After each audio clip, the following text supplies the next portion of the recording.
Hi, good morning, students. Welcome back. So, students, we are doing class 7th history, chapter number 10, 18th century political formation. तो इस chapter में हम लोग देख चुके हैं कि किस तरह से 18वीं शताब्दी में मुगलों की ताकत जब घटनी शुरू हुई तो बहुत सारे अलग अलग किंगडम्स जो हैं वो इंडिपेंडेंट किंगडम्स जो हैं वो एमरजेंस में आए और भारत की जो कंप्लीट मुगल एम्पायर जो थी, जो अकबर, जहांगीर, शाहजहां, औरंगजेब के टाइम पर जो एक बहुत बड़ा एम्पायर मुगलों ने स्थापित किया था, वो छोटे छोटे टुकड़ों में फ्रेगमेंट हो गया, छोटे छोटे टुकड़ों में टूट गया। तो उनमें से हमने बहुत सारे प्रोविंसेस, इंडिपेंडेंट किंगडम्स के बारे में डिस्कशन किया।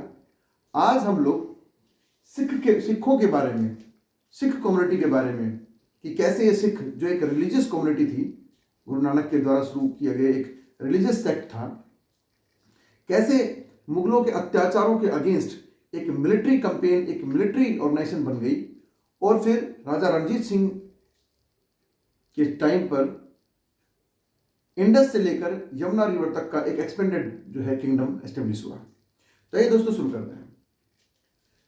सिखिज्म सबसे पहले 15th सेंचुरी में गुरु नानक ने सिख धर्म को चलाया और उन्होंने दो चीजों की प्रीचिंग्स लोगों को दी। उन्होंने दो बातें लोगों को बोली, संगत और पंगत। अर्थात उन्होंने बोला कि गरीबों को दान दीजिए और एक साथ एक कॉमन किचन होना चाहिए जहां पर सब लोग मिल करके खाना खाएं और गरीबों को वहां पर खाना खिलाया जाए, और कोई भी प्रॉब्लम है तो उसको एक साथ बैठ करके डिस्कस कीजिए। तो ये चीजें, सिखिज्म धर्म जो था, ये गुरु नानक के द्वारा 15th सेंचुरी में, यानी कि अगर 15th सेंचुरी बात करें कब, बाबर के कंटेम्प्रेरी टाइम पे गुरु नानक देव थे, तो उस समय पे उन्होंने सिखिज्म रिलीजन को, इस रिलीजन को, और गुरु नानक जो थे, गुरु नानक देव, इनकी विचारों को जो फॉलोअर्स हुए इनके, वो आगे जाकर के एक कंप्लीट कम्युनिटी बन गई, Sikh community. This religious community started to transform into military organization during the suppressive rule of Aurangzeb. ये जो एक धार्मिक संस्था बनाई गई थी गुरु नानक के द्वारा, औरंगजेब ने और बाद के मुगल शासकों ने जब सिखों पर अत्याचार किए और जबरदस्ती उनको धर्म परिवर्तन करने के लिए फोर्स किया, तो इनके अत्याचारों के खिलाफ सिख कम्युनिटी जो थी, उन्होंने अपने आप को एक रिलीजियस कम्युनिटी से मिलिट्री ऑर्गेनाइजेशन में तब्दील किया। उनके अत्याचारों के खिलाफ उन्होंने बहुत सारी लड़ाई करी और उनके आसपास के जो किंगडम्स, राजपूतों के जो किंगडम्स थे, जाटों के जो किंगडम्स थे, मराठास का जो किंगडम्स थे, उनके साथ में भी सिखों की बहुत सारी लड़ाइयाँ हुई और आज के वर्तमान के पंजाब, सिंध के क्षेत्र को उन्होंने एक बहुत बड़े साम्राज्य में तब्दील किया। So this religious community started to transform into military organization during the suppressive rule of Aurangzeb. Guru Tegh Bahadur, गुरु गोविंद सिंह, गुरु तेग बहादुर सिखों के 9वें गुरु थे और गुरु गोविंद सिंह अंतिम 10वें गुरु थे। They revolted and fought many battles against Mughals, Rajput and Marathas। Friends, अपनी पहले की वीडियोस में मैं आपको बता चुका हूं कि गुरु तेग बहादुर, गुरु गोविंद सिंह, गुरु बंदा बहादुर, बहुत सारे ऐसे योद्धा हुए सिख कम्युनिटी में जिन्होंने अपना धर्म परिवर्तन नहीं किया और वो मुगलों की अधीनता उन्होंने स्वीकार नहीं की और बहुत सारी लड़ाइयां उन्होंने की। उनको पकड़ लिया गया और उनको बहुत सारी यातनाएं दी गई, उनको असैसिनेट किया गया। तो ये यहाँ पे देखिए, गुरु तेग बहादुर औरंगजेब के समय में 9वें गुरु जो थे, उनको दिल्ली में उनका सर धड़ से अलग किया गया, जहां पर मैंने आपको बताया था शीशगंज गुरुद्वारा है, और फिर उसके बाद जहां पर उनका क्रिमेशन किया गया, वहां पर मैंने आपको बताया था रकबगंज गुरुद्वारा। तो इस तरह से, और गुरु गोविंद सिंह जी को महाराष्ट्र में नांदेड़ में सोते हुए उनको असैसिनेट कर दिया गया, सोते हुए उन पर हमला कर दिया गया धोखे से। तो इस तरह से बहुत सारे गुरुओं ने अपना बलिदान दिया और अब ये कम्युनिटी, सिखिज्म जो रिलीजन था या कम्युनिटी थी, अब वो एक मिलिट्री ऑर्गेनाइजेशन बन चुकी थी। Under a number of able leaders the Sikh organisation community organized themselves into a number of military bands called जत्थाज और मिसल्स। शुरू में छोटे छोटे झुंडों में, छोटे छोटे ग्रुप्स में ये मिलिट्री ऑर्गेनाइजेशन बनी, छोटे छोटे ग्रुप्स में under able chiefs, able leaders. छोटे छोटे जो चीफ्स थे, लीडर्स थे, उन्होंने अपनी छोटी छोटी ऑर्गेनाइजेशन, छोटी छोटी मिलिट्री फॉर्मेशन कर रखी थी और वो पूरे पंजाब सिंध के एरिया में, कश्मीर का भी हिस्सा उसमें शामिल था। बहुत बड़े एरिया को इन लोगों ने कंट्रोल किया। ये जो ग्रुप थे, सिखों के जो मिलिट्री ऑर्गेनाइजेशन ग्रुप थे, इनको जत्था या मिसल्स कहा जाता था। फिर बाद में ये सारे छोटे छोटे जो चीफ थे, इन सब ने अपने आप को यूनिफाई किया और यूनिफाई करके एक बहुत बड़ी आर्मी बनाई गई, यूनिफाइड आर्मी बनाई गई, जिसे बाद में दल खालसा। ये जो दल खालसा है, ये गुरु गोविंद सिंह जी के टाइम पर शुरू हुआ। गुरु गोविंद सिंह जी ने इस चीज को इंट्रोड्यूस किया कि इन छोटे छोटे मिसल्स को, जत्थास को यूनिफाई करने के लिए, एक मिलिट्री ऑर्गेनाइजेशन बनाने के लिए इन छोटे छोटे मिसल्स को यूनिफाई कर दिया, जिसे कहा गया दल खालसा।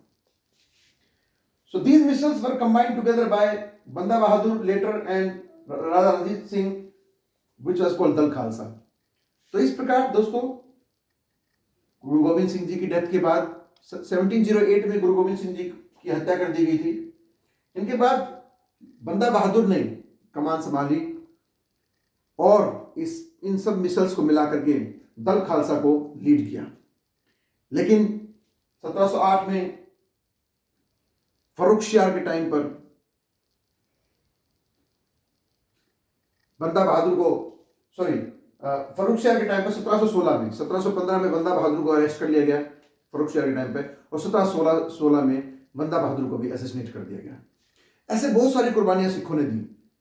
इस तरह से दीज मिसल्स, जो कंबाइंड मिसल थी, जत्थाज थे, मिसल्स थी, उन्हें कहा गया दल खालसा। सिखों ने एक नए तरह की सिस्टम को चलाया, दैट वाज कॉल्ड राखी। ये राखी क्या है? This was a system introduced by Sikh community, and they offered protection to the cultivators and peasants and the poor people on the payment of the taxes of 20% of their produce. तो इन्होंने उत्तरी भारत में, उत्तर पश्चिमी भारत में जो किसान थे, जो मजदूर थे या जो गरीब लोग थे, असहाय लोग थे, उनकी सुरक्षा की जिम्मेदारी इन्होंने अपने हाथ में ली। इन्होंने विश्वास दिलाया लोगों को कि आपकी रक्षा हम करेंगे, लेकिन बदले में आपको हमें 20% अपने प्रोड्यूस का टैक्स देना होगा। तो ये जो सिस्टम थी, जिनमें पीजेंट्स के हाथ पर राखी बांधी जाती थी या लोगों के हाथों पे, गरीब लोगों के हाथों पे राखी बांध करके उनकी सुरक्षा की जिम्मेदारी जो ये सिखों ने उठाई थी, इसे कहा गया राखी। दल Khalsa was introduced by Guru Gobind Singh. I have already told you. Sikh put up a successful resistance to the Afghans also. 1748 से 1739 में नादिर शाह का हमला हुआ।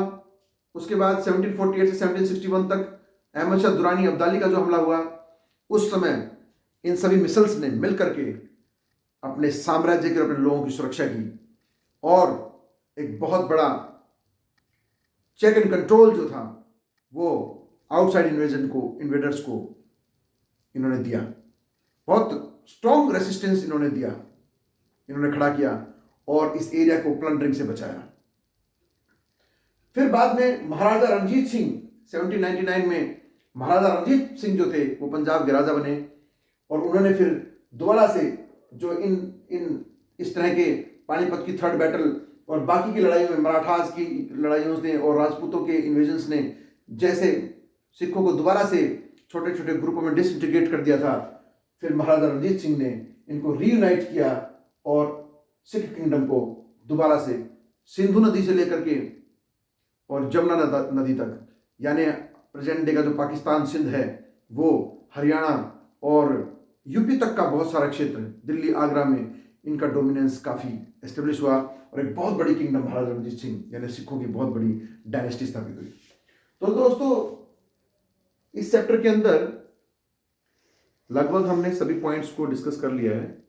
अब इसमें कुछ छोटे छोटे जो 1 term 1 marker questions, short questions, very short questions, 3 marker question जो बनते हैं वो इन्हीं पॉइंट्स में से बनते हैं। जैसे क्वेश्चन पूछा जा सकता है कि what were jathas, what were misls, what do you understand by micelles.